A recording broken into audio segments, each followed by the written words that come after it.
Hello, Kardec Radio Facebook page. This is Brian Foster, and we are here on Sunday, February 2nd, 2020. Welcome to our weekly program talking about different aspects of Spiritism. First, I'd like to remind everybody, you can put Kardec Radio on your iPhone or Android phone. Just go to your Play Store or App Store and type in Kardec, Kardec, radio, and you can download that app for free. You can get this program and many other programs. It's 24 hours a day on the Kardec Radio app for your phone.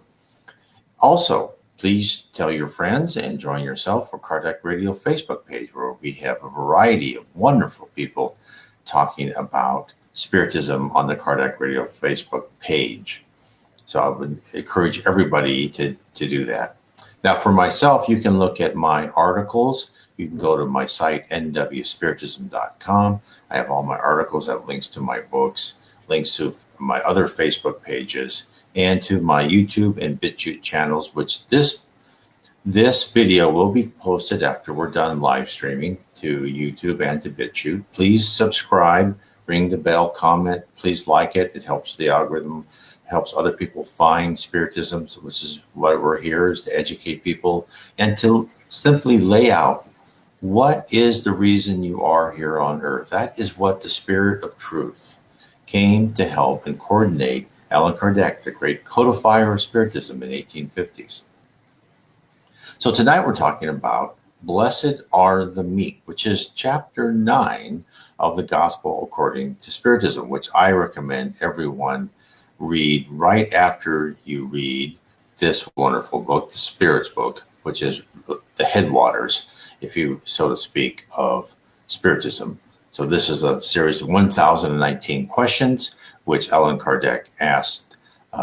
It wasn't a medium himself. He asked different mediums to ask that question, and he did not use the answers unless the mediums came back with similar or exact answers. So this is not just from one spirit. This is from a group of spirits, all coordinated by the Spirit of Truth, as promised by Jesus in the New Testament. I will send you a consoler, the Spirit of Truth.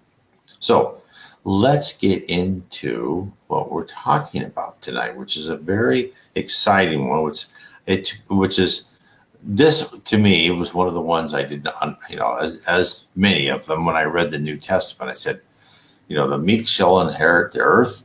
So this talks about that. What does it mean? Because I always thought, the meek are just, they let anything happen to them. Well, this is not what was meant by the word meek. So let's go and let me tell you what Allan Kardec wrote in chapter 9 of the Gospel according to Spiritism.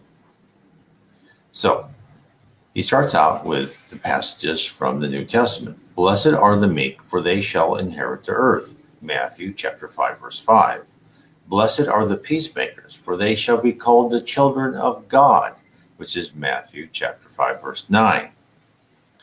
Then the next thing he wrote down here is Matthew chapter 5, verse 21, 22. Ye have heard that it was said by them of old time, Thou shalt not kill, and whoever shall kill shall be in danger of the judgment. But I say unto you, that whosoever is angry with his brother without a cause shall be in danger of the judgment, and whosoever say to his brother, Rasa, shall be in danger of the council, and whosoever shall say, Thou fool, shall be in danger of hell fire. So what did he mean by that? I quite tell you that I did not fully understand, if you could say a fool, what's the problem with that? And I didn't even know what Rasa was when I read it, back when I was in high school. But this is what the Gospel according to Spiritism tells us. So I'm going to quote Allan Kardec right here. By these maxims, Jesus makes meekness, moderation, docility, affability, and patience the law. So really is meekness is being focused, it's being professional. It's when you have a problem, it's not saying, oh, whatever, I'll do whatever you want. No, it's the ability to calmly focus your indignation, if that's the case, or focus your energy into getting the job done, but being as nice as possible about it. So therefore, you've got moderation, just affability and patience. So I'll carry on. Consequently, condemning violence, anger, and all discourteous expressions towards others. For example, rasa was a disdainful expression among the Hebrews, meaning a worthless person, and was accompanied by pronounced spitting and turning the head to one side. And at one point, Jesus goes so far as to threaten anyone who says to another, "You are insane," with the fire of hell. It therefore becomes evident that here, as in all circumstances, the intention aggravates or lessens the offense. But why should a simple word become something so grave as to warrant such severe reproof? This is because every offensive word expresses a sentiment that is contrary to the laws of love and charity, which presides over all human relationships, and between them maintain cordiality and union. By sustaining hate and animosity, we are undermining reciprocated benevolence and fraternity. In short, it is because next to humility before God, charity to your neighbor is the first law of all Christians. But what did Jesus mean by the words, "Blessed are the meek, for they shall inherit the earth," when he had recommended that mankind renounce all worldly goods after having promised those of heaven? So let's get into that in 1 minute. But first, let's talk about your thoughts. And when Jesus said, "Don't call your neighbor insane," don't get mad at people. And Jesus was preparing us for the spirit world. He was preparing us for two different things. One, he was preparing us for when we left this physical body and went to heaven.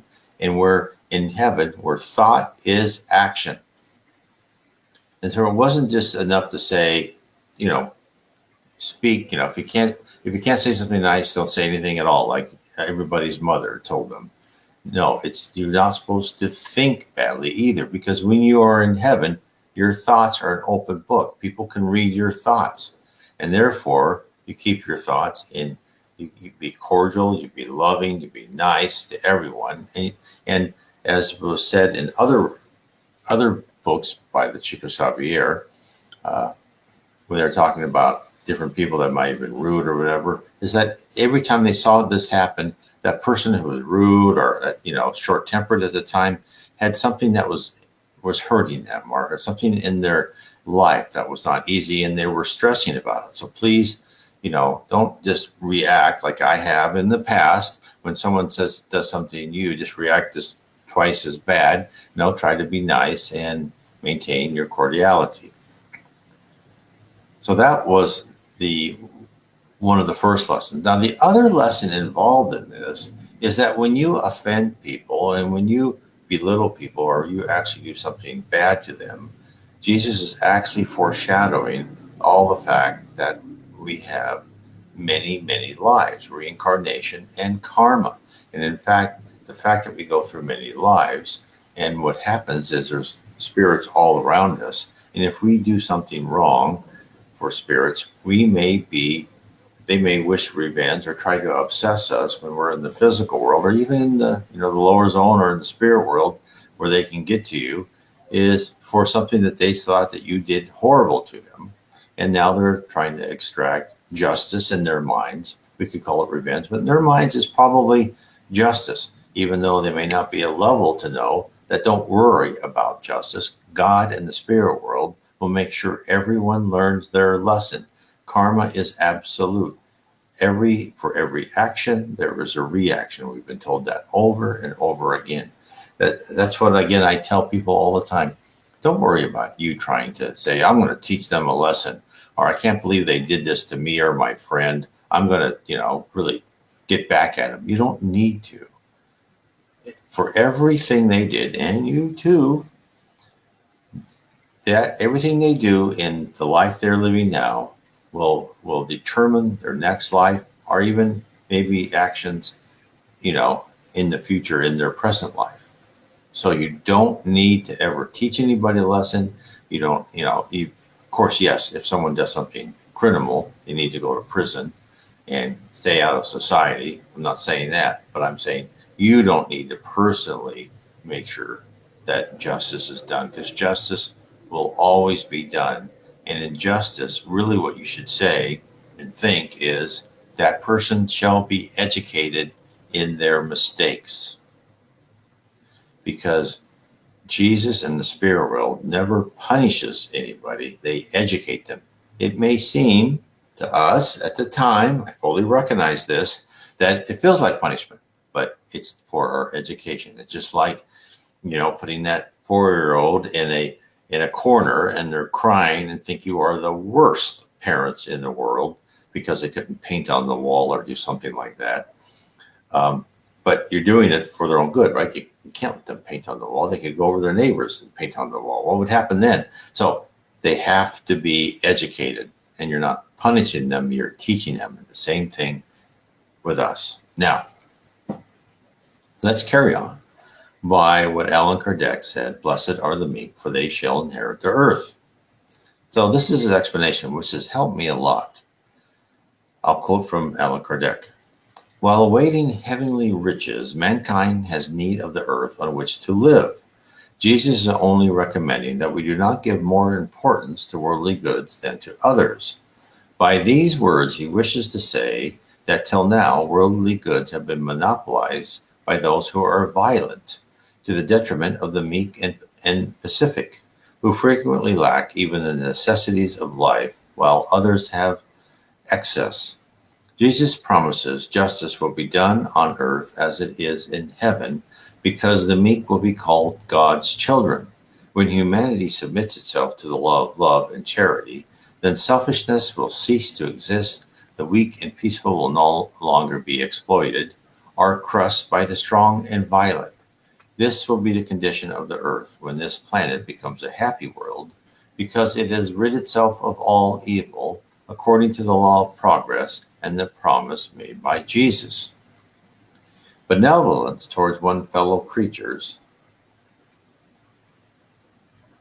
Oh, I just had a person write me. He says, from Gabriel, "Please pray for us. My little son is going to surgery right away. Oh, acute appendicitis. That's usually very safe surgery. So please, everyone, pray for Gabriel's son. God bless you, and God bless your son." So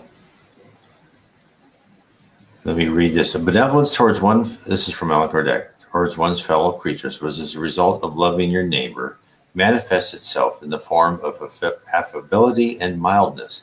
However, it is not always a good thing to trust in appearance. Education and worldliness can give man a thin veneer of these qualities. There are many who feign good nature is nothing more than an exterior mask, like beautiful clothes hiding interior deformities. The world is full of such people with a smile on their lips, but poison in their hearts, who are mild as long as nothing irritates them, but who bite at the least provocation. Those whose tongues are made of gold when speaking face to face, but changed into a poisoned dart when speaking from behind." Now, we've all known people like that, and it's sad, and they've been probably very close to us, and we've actually been like that a lot. I mean, this is something that you see a lot in kind of our. I see a lot of it in the American and English culture, where there's a lot of sarcasm, where you seemingly be nice to somebody, and then you sarcastically say things about them when they are not there. I have tried, not always successfully, but I have tried to stop that completely. That is something that just gets you on the wrong road toward your ascendancy. Is when you have, and I know it's hard because at work, right? When you're at work, you are, the way our corporations are set up, you are competing against others for you to get that piece of the pie. And therefore you feel that if you can degrade others and you make yourself a little bit higher, which is true. I mean, it's true in our physical world and our culture as it extends today. But it's any of that, and I've done that in the past, I will confess completely. I haven't, but when I stopped, when I decided I wasn't going to be in management, I could not, That's even before I became a spiritist. I think that's probably one of my first steps towards understanding spiritism. When I said, no, I'm not going to do that anymore. I'm not going to be that person. Um, and, I did it less, but then I really stopped it when I became a spiritist, is don't degrade other people. When people start gossiping about it, try to think of something good to say about them. There's always good constructive criticism. And I know being a manager is sometimes you have to talk about somebody, saying what they're capable of and what they're not capable of, which may sometimes sound mean, but is probably necessary to get the job done. So there's a lot of gray areas there, but try your best not to put other people down. And for people who are failing in the job, help them succeed or help them get to a place where they can succeed in a different type of task. This is something that I did not like at all when I was in corporation. I said, well, you have to give the bottom 10%, a fail and make them, I think as they called it where I worked, needs improvement, and therefore they get no raise whatsoever. But there are many people who are doing such things that they are at the bottom 5% of the people who work for you, especially when I had small groups like I had. But what they did was necessary, and what they did was something that other people really didn't want to do, and they did it very well. And there was no reason to do that. And that just tore me apart and made me feel like the biggest hypocrite and toady, middle manager toady is what I was in the world. And I hated it. And that's why I felt much better when I could just become an individual contributor, and I just, went along with whatever I could and, kept my head down and did my work at the best of my ability. And I tried to stay out of politics. But what did that do to me? Well, it made me a lot better with my attitude and my happiness. It certainly did not make me richer, which is okay because we're on this life for such a short time, but it really helped me become, I think, a better person. I'm not where I want to be in the least, but I think getting out of that intense politics is important for a lot of people. And I know there's a lot of people out there that feel that they have to elbow and fight their way to whatever the next level is. And I'm here to say, well, if you have to and you really want to, try to do it as nicely as possible. Although I know what I just said is almost, is not very probable. People can do it by being extremely competent and professional. And believe me, if you are extremely competent and professional, you will always have a job. It may not pay as much and have as big stock options, but you will always have someone who wants you on their team. So enough of me and my opinion. Let's get back to the gospel according to Spiritism. So, me quote, still in the category of those showing benign countenance, there are those domestic tyrants who make their families and subordinates suffer the weight of their pride and despotism, as if they are trying to get even for any constraints possibly imposed upon them while away from home. Not daring to use their authority on strangers who would call them to order, they want to at least be feared by those who cannot resist them. They are proud to be able to say, I give the orders here and am obeyed. Boy, we've all seen that. But they never think they could also add, and I am detested. It is not enough for milk and honey to flow from the lips. If the heart is never associated with these sentiments, then there is only hypocrisy. Those whose affability and mildness are not mere pretense are never belied, for they are always the same, whether in society or in privacy. Besides, they know it is not possible to deceive man. Although it is possible to deceive man, no one can deceive God. That was from Lazarus, Paris, 1961. Now let's talk about patience. And I thought this was a good passage. Pain is a blessing sent by God to all his elected. So when you suffer, do not allow yourself to become afflicted. Rather, bless the omnipotent who, through the pain of this world, has chosen you to receive glory in heaven. Be patient, because this is also a charity. Everyone should practice the law of charity as taught by Christ, who is God's envoy. Charity given to the poor in the form of alms is the easiest of all, However, there is another kind of charity which is much more laborious and so consequently offers higher merit. That is to forgive all those placed in your pathway by God to act as instruments for your suffering and to test your patience. Now, this is extremely important.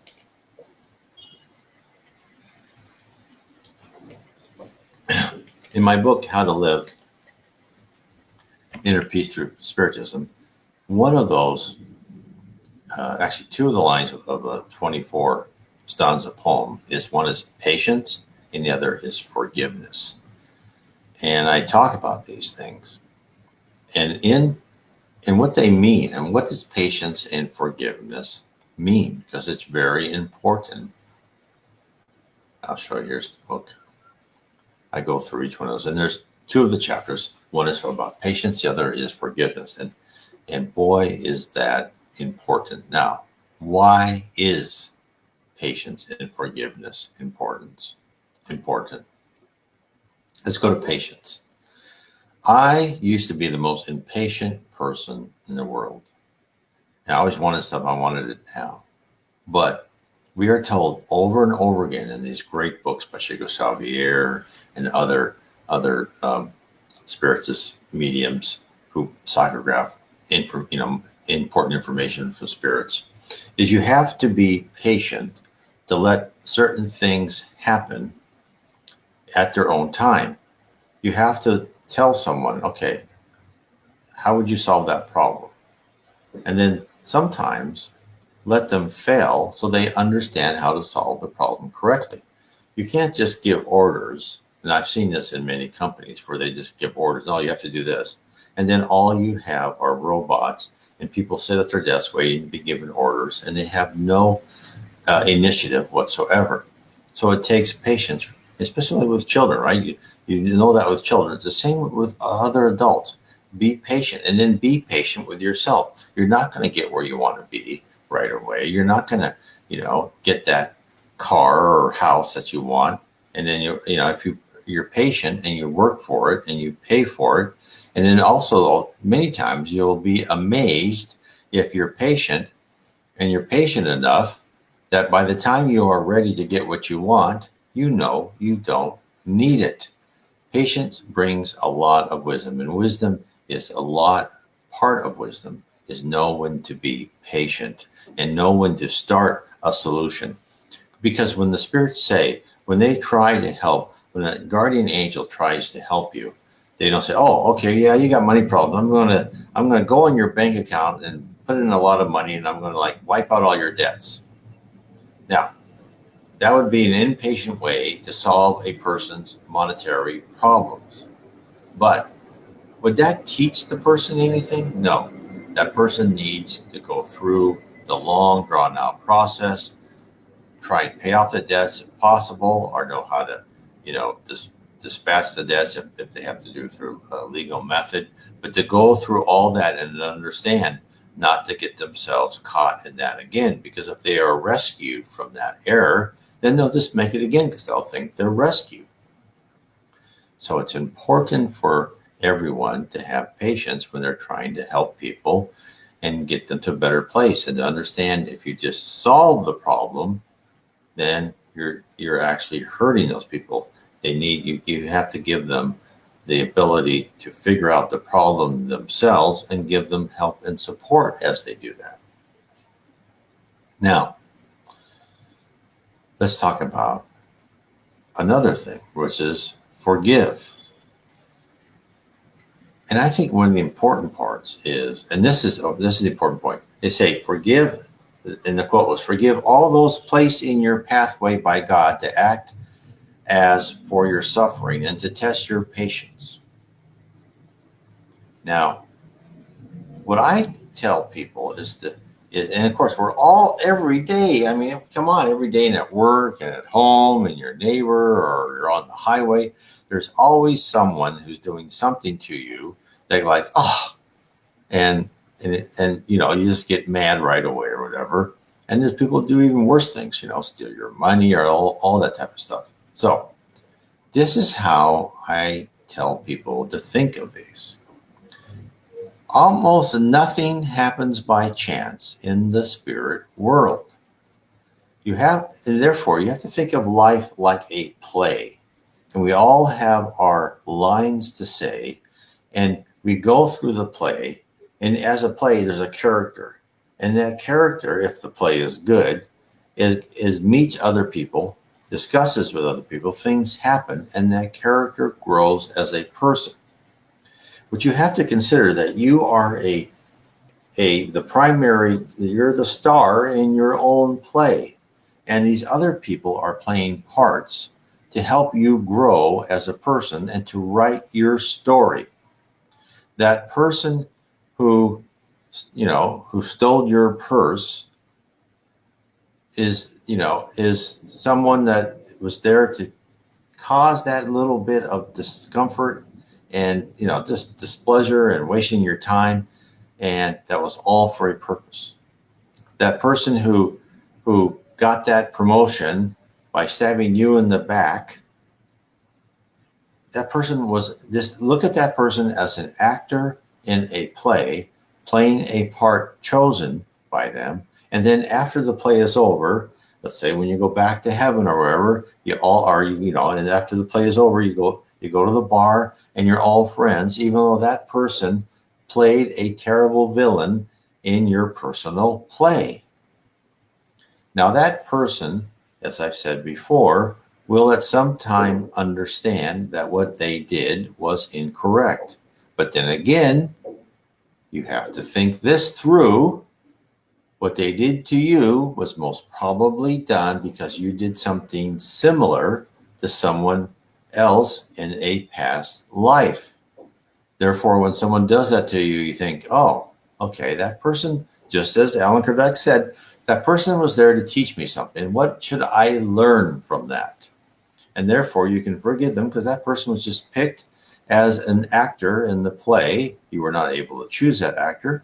That actor was chosen to be in your play and to play a part that was important for your own destiny. So if you look at it like this, everything becomes different. It lets you look at yourself from above. So let me carry on what was said. Let me get the person. Oh, that was from a friendly spirit. So let me carry on what the friendly spirit told Allan Kardec. We know full well that life is difficult, being composed of so many apparent useless, insignificant, and valueless things, which act as repeated pinpricks and end up hurting us.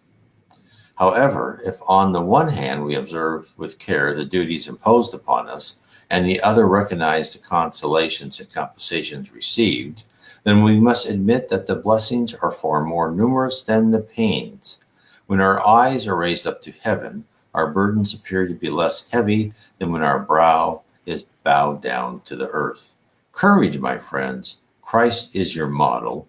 He suffered far more than any of you had nothing to offer penance for, whereas we must atone for our past and thereby fortify ourselves for the future. So be patient, be Christians. This word summarizes everything. And that was from a friendly spirit. So I want to read one more again from Lazarus. This was written in a message in Paris in 1863. Oh, and before I forget, for those who really want to understand more about Allan Kardec, if you have Netflix or you have friends who have Netflix, go over to their house and watch the movie Kardec. It is a great movie. It will show you what Kardec went through. Kardec, that is his pen name. And he started out, he's a very good scientist. He taught students. He didn't believe in this mumble jumble of spirits, kind of like, I was before things happened to me. And then things happened to him. And he said, there is something interesting going on here with mediums and spirits. I have to find out. And of course, he was so logical. He wrote a series of 1,019 questions. And as I said before, he had different mediums answer those. And from there, he got more and more information. And it's just a wonderful story. So please, and it's then by the same director, Walter de Assis, who did No Solar, also called Astral City or Celestial City. And I would recommend you rent or buy that movie. We bought it. We watch it at least once a year. It's just a great movie. It's you can buy the book No Solar. It's on Amazon. You can get that. I think it's on Kindle too, paperback. Read that book. It's the first in the series by Andre Luis. It's just a wonderful series. And the movie is, I have never seen a book display the a movie display the feeling of the book. It doesn't cover all the book. The book, of course, as anything like this, is more complete. But it's just, I've never seen a movie just convey the feeling of the book like No Solar. And of course, now he did Kardec. I'm hoping from this he makes enough money to do more books by Andre Luis, because they were just brilliant. So I'd recommend, please go watch that movie. Okay. Now let's talk about obedience and resignation. Boy, those were two of my tough ones. But as I tell my children, and I've learned myself, is that before you can give orders, you need to take orders. And we all need that. That's why we have to learn that down to the bottom of our soul. So let's see what Lazarus said. The doctrine of Jesus constantly teaches obedience and resignation, two virtues which are the companions of mildness and activity, although man wrongly confuses them with the denial of sentiment and free will. Obedience is the consent of reason. Resignation is the consent of the heart. Now that's very, very good words, right? You're obedient because you have found a reason to be obedient, and because you know that you're following orders, that you have faith in the person giving, or the organization giving those orders. Let me just go off on a tangent there. In heaven, okay, what's the form of government in heaven? How are orders given? Well, in heaven, people are put in positions of, and I'm not talking about the lower zone or down below that. That's more chaos and, people get in charge who are the meanest of them all, right? But in heaven, there are people in charge, are put in charge by other spirits. And spirits rise in heaven because it's a meritocracy, right? They rise in heaven because they have more love and wisdom and intellect and learning and all of these things, and you're given more and more jobs and tasks and missions in heaven. So when there is, like, such as No Solar, the leader of the governor of the city, that person was put there not because of some democratic process, because the spirit world put him there. Now, I even wrote an article on this when I talked about one thing I was afraid of is bureaucracy in the spirit world. Because I thought, well, if these people are put there, we have to go through all these checks and balances and told what to do. And oh my heavens, what I'm going to do? go to a place worse than I'm here now? And the answer, of course, is not, because they are very caring and loving and will bend over backwards to make sure that your free will is always intact and you have a choice. And they are in that job. And I would say that no one is put in a job in the spirit world where they think they will fail. They'll think that they will do well. And if things aren't going well, they'll help them and help teach them how to do better. And they'll always probably err on the side of love than of anything else, than of discipline. They'll try their best. And in fact, the governor, I remember reading in No Solar, went for I forgot, I'm probably wrong the number of years, but they're trying to teach people not to eat regular food. You don't need food like you think you do, right? You survive on the air and the water. And he went through 30 or 40 years of trying to convince people in his colony that, you don't need that habit anymore. Eventually you won't even worry about that. But that shows you how patient that person was. There's also a great line, a paragraph or two in the book Memoirs of a Suicide. Camilo Branco is just brilliant. And of course, there's a book by Yvonne Piera, and you can get that on Amazon. And where he's saying that one of his roommates, they're all suicides, and his roommate said, no, he wants to go back down to earth and see what's happened to his family. And he said his roommate got himself all ready to talk to what he thought would be the typical bureaucrat.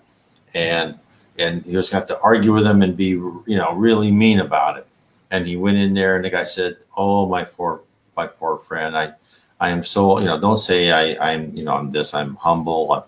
I'm just a poor, person like you are. How can I help you? And this person in charge really tried to convince him that you're not really ready for this to go see your family. And of course, he kept insisting. He said, okay. And this is what the spirit world does. If you keep insisting on doing something stupid, most probably, I don't know this for sure, they'll let you do something stupid. And of course, the person went down there. It just was a disaster, right? He came back just depressed as all up. And of course, the guy was right. And that's why when you do go to heaven, is listen to what the spirits tell you. They usually know what's best. And that's why Jesus said you have to approach this with humility. Because even though you think you're right, they see the bigger picture. And I probably didn't know that in my past lives. I'm hoping I learned that for sure in this life, and I can keep that in this life. And I'm hoping in my next life, I don't go back thinking I know everything, because I tell you, it sure makes you happier when you say, okay, yeah, you're right. And, but so the people in charge, to finish my message, are there because they should be. And eventually that will be even on the higher and higher planets. People will be put in charge because they were decided by the spirit world. And as Camilo Branco said, it's kind of a paternal, it's a paternal society, like a paternal welfare society. And of course it's easy because there's no such thing as shortages, right? Because thought is action. Everything is created by thought.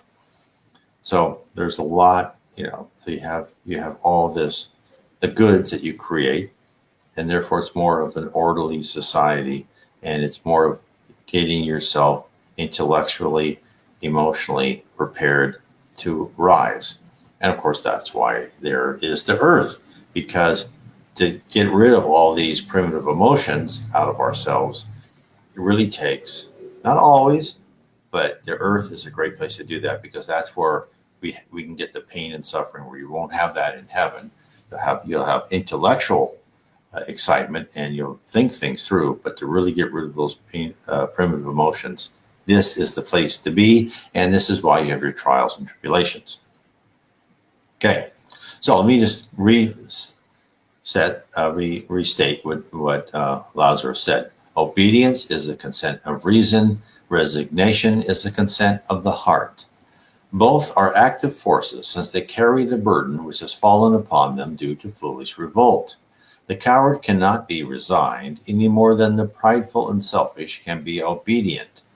Jesus was the very incarnation of these virtues, which were despised by material antiquity.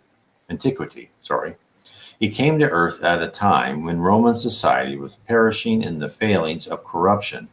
He came so that, even in the bosom of depressed humanity, the triumphs of sacrifice and the renouncement of sensuality would shine forth. Thus, each epoch is marked with the stamp of the virtue or vice, which it has either to save or to lose. The virtue of this generation is intellectuality. The vice is moral indifference. We merely use the word activity because a genius may suddenly rise up and discover for him or herself the horizons which will be seen by the multitude only at a later date, whereas activity denotes the reunion of the endeavors of everyone in order to reach a somewhat less brilliant conclusion, but one which will confirm the intellectual elevation of an epoch. Submit yourself then to the impulsion we have come to give your spirits. Obey the great law of progress, which is the promise of your generation. Woe to the lazy ones, woe to all those not open to understanding. Woe unto them, because we who are the guides of humanity on the march. So apply the whip and subdue the rebellions by means of the double action of break and spur. All prideful resistance will have to become overcome sooner or later. However, blessed be all those who are mild, for they will lend yielding ears to these teachings. So when Lazarus said, he said his generation, which is the 1863s, which is the virtue is intellectuality and the vice is moral indifference. I think you could say that there is tangentially still true of our generation. Our generation is the virtue is, I think people are a lot more compassionate and caring and open and not so judgmental. But the vice is really is complete materialism coupled with moral indifference. So I think, and that's also been talked about in the books by Reverend G. Val Owen, and I discussed this at length in my book, Spirits, How We Are Guided by Spirits. And this talks about how what they tell us is that the whole human race has been on this technological march where we've been since the Renaissance, right? Because they reset the Roman Empire and then they created Western civilization to lead the entire world into this technological advancement. Now, what's happening is we've all become so materialistic. And what the spirits have said is that we are on this big ship, but we're starting to round the curve of materialism to go back to spiritualism. So Western civilization, for all its flaws, has led the world to this great technological advancement. And therefore, what happens is we believe that technology is everything, and that if it can't be proven, and by the current state of science today, we shouldn't believe it, right? Like, people don't believe near-death experiences, which I do believe, and I've seen a lot of parallels with them. But this is what the high spirits have told the Reverend G. Val, and they've told other spirits in other spiritist writings, which I talk about how we are guided by, in my book, How We Are Guided by Spirits. And which I talk about in that, and where are we being led to? So let me talk about that for a second. We are being led from a planet of atonement, and the planet of atonement is pretty self-explanatory, but we are here now, and guess why we're having these tough things we're going through, and these tough people that I've been talking about that teach us certain things, because we have to atone for our past wrongs, and we have to learn new things, right? We are like kids who have to learn the hard way, unfortunately. So, but we are heading now, and many spirits say this, to a planet of regeneration. A planet of regeneration is one where we won't have to go through all the difficult trials and tribulations, because as a regeneration, we'll be able to come to the planet, kind of more direct what we want to learn about. Here on the planet of atonement, when we are given a blueprint, it's pretty well decided. Now, we help shape our blueprint, or we're in one of the levels of heaven. When you're in the lower zone or the dark abyss, that blueprint is just done for you. Bam. You're going to follow this path, and it's going to teach you something. You have no say in it because you haven't demonstrated maturity enough to plan your own life. But as we get higher, we have a say in planning our own life, but we still follow that blueprint. In higher planets, we have more and more actual free will for our path. We have free will here on this planet of atonement, but it's more as our attitude and our character and how we survive and thrive, hopefully, through our trials and tribulation. But on the planet of regeneration, our society will be much more kinder. There'll be less hate, envy, primitive emotions from people. People will work together. All these type of things will be a much better place to be. So that is where we are headed towards. And in fact, there's this great description of people watching in my book, in Jiva Owen's book, which I recount in my book, How We're Guided by Spirits, of watching the earth rotate and then watching the future of the earth go there, and how, nations won't be at war anymore, the environment will be clean, all these things will happen. So that's one thing I want to say is don't be alarmed by all these, people. The news loves to say the world's going to end next year or in 10 years or whatever. No, it's not going to happen. Besides, we're immortal spirits. If somehow the earth, because of the will, we'd be put on another campus anyway. But no, that was not going to happen. We will be guided through reincarnations in certain areas. We'll survive and we will thrive. And so the earth will come to a better location. Now, how do we get there? Well, we get there by each individual becoming higher spirituality.